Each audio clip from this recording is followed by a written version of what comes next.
there's a lot of power in a group of individuals with a similar struggle.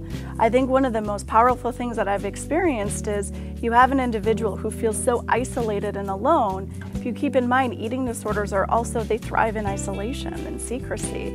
So you have this individual who is terrified to go into a group setting, but once they're in that setting and they hear somebody else say, you know, I have this fear of you know, eating after 7 o'clock, and hearing somebody else say, me too. It's this powerful experience of somebody else having a shared experience, that I'm not alone, I'm not crazy.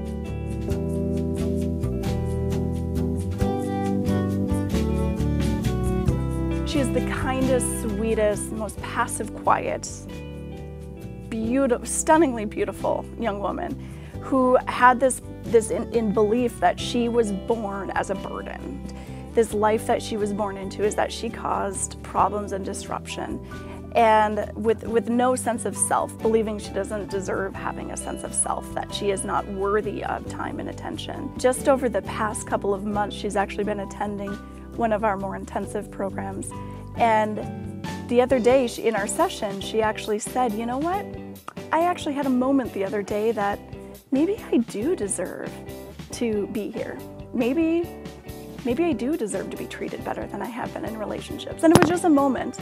And a little bit later, she was back to struggling with her worthiness and her sense of self, but that she's starting to have these moments of even just thinking, maybe I do deserve something more.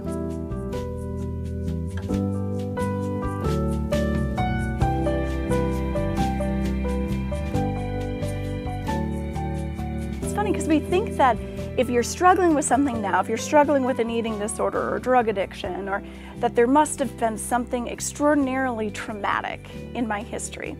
And we were talking about, you know, her struggle, and she kept saying, like, I don't know why it's so hard for me. I don't know why I'm struggling with this. I had a great childhood. My parents loved me. I had all my needs met.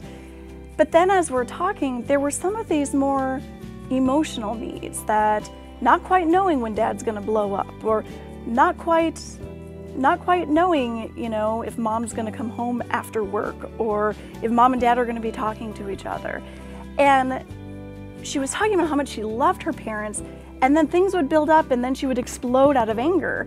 And as we were talking about it, she realized that she doesn't experience emotions as they come, because she puts everything aside, because I love my parents, and you can only love somebody or you can be angry with somebody. And the realization that you can still love somebody and be angry, you can still love somebody and honor your own emotions and reactions is possible. And it was this huge aha moment for her, where she's like, I am angry with my parents that this happened, but I do still love them, and that's okay.